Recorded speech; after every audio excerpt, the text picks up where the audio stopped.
हाय guys, welcome again Mosina classes. तो basically आज हम करने जा रहे हैं कोरिलेशन और रिग्रेशन के बीच के डिफरेंसेस को।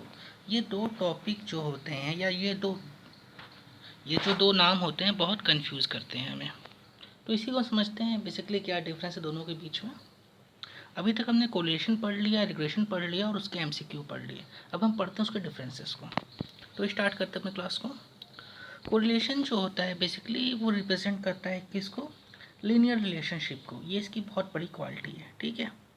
Between the two variable, dependent और इंडिपेंडेंट वेरिएबल के बीच में क्या शो करता है? Linear relationship. ओके, यानी कि एक यूनिट के बढ़ने से इक्वल डिफरेंस होगा। ओके, यानी एग्जांपल ले लेते हैं, 1 रुपया प्राइस बढ़ जाता है किसी क्वांटिटी का, तो क्वांटिटी डिमांड जो होती है 5 यूनिट कम हो जाती है। तो जब भी 1 रुपये कीमत बढ़ेगी तो डिमांड जो होगी आपकी 5 यूनिट कम होती चली जाएगी। तो ये क्या होगा? Linear relationship. तो इसका कुछ कर्व ऐसा बन जाएगा, ठीक है, यानी एक स्ट्रेट लाइन में जो है ये जाएगा। दूसरा आपका रिग्रेशन आता है। ये क्या होता है? ये डिपेंड करता है आपकी रिग्रेशन लाइन के ऊपर, जिसका फॉर्मूला क्या होता है?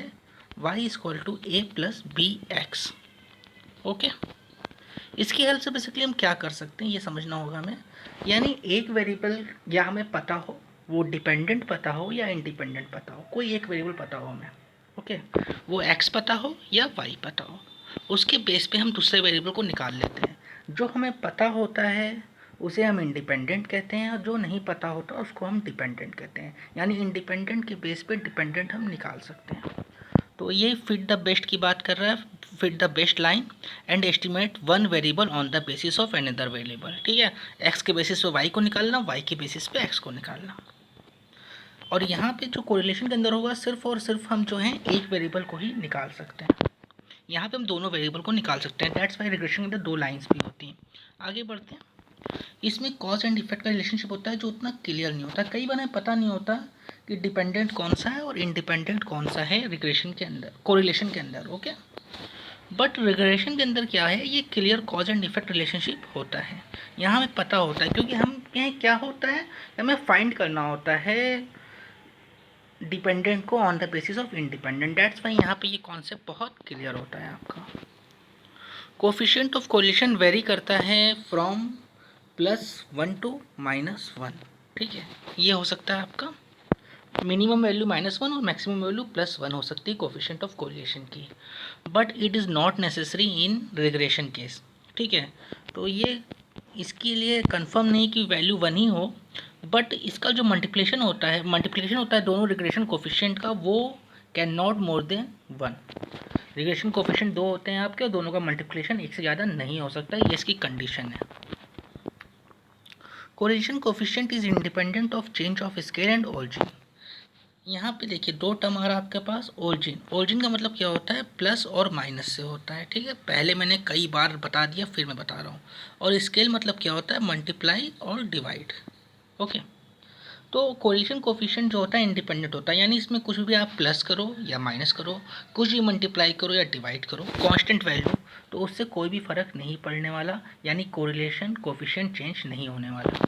लेकिन रिग्रेशन कोफिशिएंट में क्या होता है, ये independent of change of origin होता है, यानी प्लस माइनस करने से कोई फ़र्क नहीं पड़ेगा, बट जब आप मल्टीप्लाई डिवाइड करोगे तो फ़र्क पड़ेगा। यानी ये डिपेंड करता है स्केल के ऊपर, बट इंडिपेंडेंट होता है चेंज ऑफ ओरिजिन से।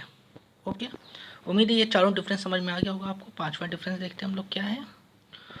कोरिलेशन कोफिशिएंट जो होता है वो रिलेटिव मेजर्स होते हैं। ओके, और जो आपका रिग्रेशन ऑफ कोफिशिएंट होता है वो एब्सोल्यूट मेजर्स होते हैं। अब ये एब्सोल्यूट मेजर वाला कॉन्सेप्ट जो है बेसिकली हम x के बेस पे y या y के बेस पे x को निकाल लेते हैं। दैट्स वाई इसको कहते हैं एब्सोल्यूट मेजर। और रिलेटिव मेजर इसको इसलिए कहते हैं क्योंकि रिलेट करता है कि क्या वैल्यू आ रही है आपकी। ठीक है, यानी जो आपका इंडिपेंडेंट और डिपेंडेंट वेरिएबल के बीच में क्या संबंध है, सिर्फ ये बताता है। दैट्स वाई ये रिलेटिव है, रिलेशनशिप शो करता है। और ये एब्सोल्यूट मेजर है क्योंकि ये एग्जैक्ट वैल्यू निकालता है x के बेस पे y की और y के बेस पे x की। इसके बाद हम आखिरी पॉइंट देखते हैं, correlation analysis is limited application. तो कोरिलेशन की जो एप्लीकेशन है, यानी जो इसका यूज़ है या इस्तेमाल है, वो क्या है? लिमिटेड है। To the study of linear relationship between variable तक में ही सीमित है ये। अदर हैंड में देखते हैं रिलेशन एनालिसिस जो होता है मच वाइडर एप्लीकेशन होता है, studied linear as well as non linear. Basically regression के अंदर हम लोग क्या करते हैं, लीनियर तो पढ़ते ही पढ़ते हैं, साथ में नॉन लीनियर भी पढ़ लेते हैं। तो ये आपके 6 डिफरेंस थे, उम्मीद है आपको समझ में आ गया होगा। और इसके पहले आप एमसीक्यू वाला वीडियो, कोरिलेशन वाला वीडियो और रिग्रेशन वाला वीडियो जरूर देखिए, सारे कॉन्सेप्ट क्लियर हो जाएंगे। एनटीए नेट में यहाँ से 2 क्वेश्चन आपके एग्जाम में आराम से आ जाएंगे, मैनेजमेंट और कॉमर्स के पेपर के अंदर। उम्मीद है वीडियो पसंद आ रहा होगा। चैनल को सपोर्ट करिए, चैनल को लाइक करिए, वीडियो पसंद आ रहे हैं तो अपने फ्रेंड्स के साथ शेयर कीजिए, व्हाट्सअप, यूट्यूब, फेसबुक, हर जगह। Bye, take care.